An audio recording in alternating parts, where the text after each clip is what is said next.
ہم قائل نہیں ہیں وہ والی شہادت بیان کرنے کے جس میں کہتے ہیں ہائے حسین تو سکینہ تو زینب. ہمارے بزرگوں نے ہمیں یہ سبق ہمارے بزرگوں نے ہمیں بتایا کہ امام حسین کی شہادت اس طرح بیان کرو کہ نوجوانوں میں جذبہ جہاد پیدا ہو, عورتیں صبر کا پہاڑ بن جائیں.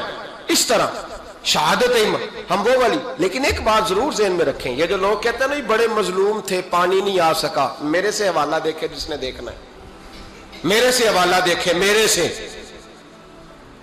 حضرت امام حسین میدان کربلا میں تھے تو تھوڑی سی جگہ کھود کے نا امام حسین نے تو خندق کھودی. خندق کھودنا عرب کا رواج تھا, مدینے میں بھی خندق کھودی گئی, اس کا نام ہی جنگ خندق. تو خندق کھود کے نا آگ جلائی جاتی تھی, یہ حفاظت کا ایک ذریعہ تھا تاکہ دشمن نہ آئے.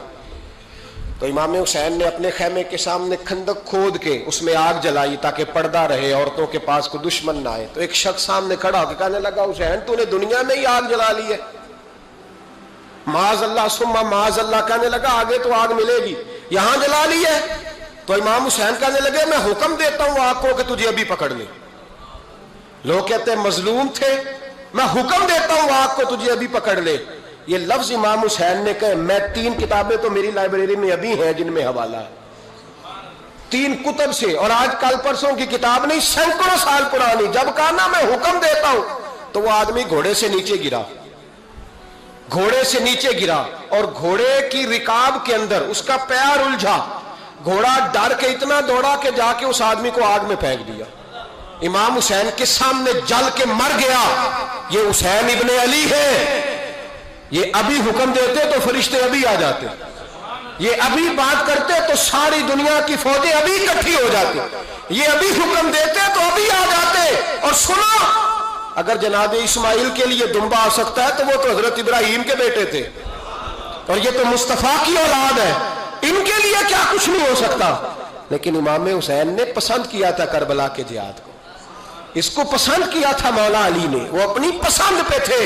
کوئی آدمی اس طرح نہ بیان کرے کہ بڑے مظلوم تھے تو بڑی مشکل میں تھے تو بڑا روتے تھے بڑے, اور کوئی شخص ایسی بات. یہاں تو تماشا لگ گیا ہے, تماشا لگ گیا ہے. ایک وہ ہے جو آج کل کہہ رہے ہیں بس جی وہ تو 2 شہزادوں کی جنگ تھی, انہیں بھی شرم نہیں آتی, اور ایک ممبروں پہ چڑھے ہوئے ہیں, چہرے پہ داڑھی کوئی نہیں, سر پہ ٹوپی کوئی نہیں, بازاری سا انداز ہے, کبھی دوڑ کے ادھر جاتے ہیں, کبھی بھاگتے ہیں, کبھی کہتے ہیں اونچا بولنا, پیروں پہ کھڑا ہونا.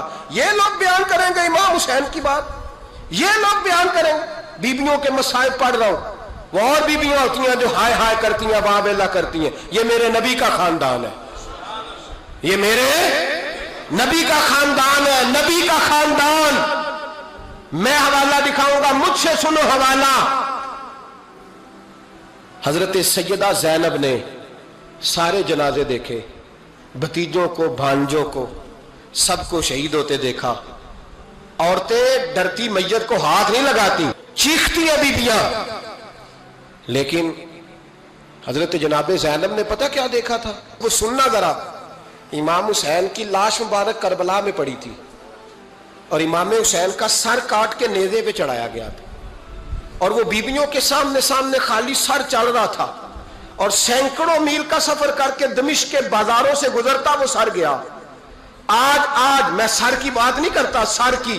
آپ مرد ہیں, جوان ہیں سارے, یہاں کسی کا کٹا ہوا ہاتھ پھینک دیا جائے نا, ہاتھ تو لوگ چیخے مار کے دوڑ جائیں گے, بلکہ ہاتھ تو دور رہا, کسی کی انگلی کاٹ کے یہاں پھینکی جائے تو لوگ چیخے مار کے مرد دوڑ جائیں گے.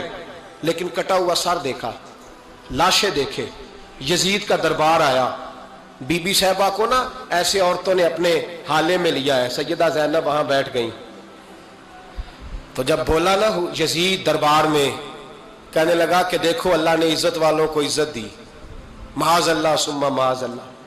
اور میرے مخالفین کا کیا حشر ہوا جب اس نے دیکھے نا, ایک آدمی مجبور ہے, مقہور ہے, اتنا لمبا سفر ہے, غربت ہے, پیاس ہے, بیماری ہے, کیا انداز ہے جب اس عالم میں یزید کے دربار میں اس نے گستاخی کی امام حسین کی. یہاں لوگ کہتے ہیں کسی کو کچھ نہ کہو, کہ کیوں نہ کچھ کہیں, جو سیدنا امام حسین کے بارے میں بات کرے گا زبانیں کھینچیں گے اس کی, جو صحابہ کے بارے میں بات کرے گا ہم کرنے دیتے ہیں. یہ کیا بات ہوئی, گستاخی کرنا, بے ادبی کرنا, یہ کون سا دین ہے؟ یہ تو تم بے دینی پھیلا رہے ہو. سنو, جب اس نے بے ادبی کی تو سیدہ زینب چپ نہیں رہی, بلکہ حضرت زینب بولی اور کھڑی ہوئی. اور آپ نے تلاوت کی قرآن مجید کی اور آیتیں پڑھی، کہنے لگی وَتُعِزُّ مَن تَشَاءُ وَتُذِلُّ مَن تَشَاءُ بِیَدِکَ الْخَیْرُ، اور آپ فرمانے لگی یزید تو کہتا ہے تیرے مخالفین پسپا ہو گئے، تجھے عزت ملی۔ آپ فرمانے لگے یہ تیرا دربار ہے نا، یہ تیرا سجا ہوا ہے نا، تیرا اس وقت ڈنڈا چلتا ہے نا۔ فرمانے لگی چند سال ٹھہر جا، تیرے اوپر لوگ لعنتیں برسائیں گے، اور فرمایا جب جمعے پڑھے جائیں گے تو لوگ میرے حسین کے نام کے خطبے پڑھیں گے۔ فرمایا آج یہ تیرا دربار ہے نا۔ حضرت نعمان بن بشیر صحابی رسول تھے، وہ کہتے ہیں میرے قریب ایک نابینا صحابی بیٹھا تھا، سنو حوالہ میں دکھاؤں گا۔ کہنے لگے میرے قریب اس وقت یزید کے دربار میں ایک نابینا صحابی بیٹھے تھے، جب بی بی زینب نے یہ بات کی نا تو وہ نابینا صحابی میرا ہاتھ پکڑ کے کہنے لگے نعمان علی آ گئے، یہ تو علی کی آواز ہے، علی آ گئے۔ جبریل امی بول رہے ہوں جیسے، حکمت کے گوہر رول رہے ہوں جیسے، دربار دمشق میں وہ زینب کا خطاب منبر پہ علی بول رہے ہوں جیسے۔ کہنے لگے علی آ گئے، علی، یہ تو علی کی آواز ہے۔ جناب نعمان بن بشیر کہنے لگے نہیں، علی جب بولتے تھے تو بڑا رنگ ہوتا تھا، ابھی تو زینب کھل کے بول ہی نہیں رہی، ابھی تو زینب ستائی ہوئی ہے، ابھی تو زینب زخم کھا کے آئی ہے، ابھی تو زینب پیاسی ہے۔ کاش زینب تر و تازہ ہوتی تو زینب خطبہ پڑھتی تو علی کی طرح گرجدار آواز نکلتی۔ یزید کے محل کانپتے، جبریل امی بول رہے ہوں جیسے، حکمت کے گوہر رول رہے ہوں جیسے، دربار دمشق میں بی بی زینب کا خطاب منبر پہ علی بول رہے ہوں جیسے۔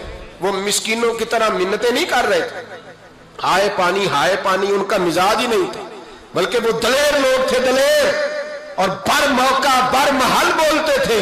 یزید آیا دربار میں، جب یہ سارا قافلہ وہاں پہنچا تو یزید دربار میں آیا، اور جب وہ دربار میں آیا تو بادشاہوں کا طریقہ ہے، گاڑیاں، اب ہمارے بادشاہوں نے روٹر والی گاڑیاں رکھی ہوئی ہیں، وہ یوں چلتی ہیں، شور ہوتا ہے پیچھے۔ اس زمانے میں کہا جاتا تھا با دبا ملاحظہ ہوشیار، پیچھے ہٹ جاؤ، نعرے لگنے لگے۔ تو یزید کا ایک ناخلف بیٹا امام زین العابدین سے کہنے لگا تیرا باپ کہاں ہے؟ دیکھ یہ میرے باپ دادا کے نعرے، دیکھ میرے باپ کے نعرے، تیرے کدھر ہے؟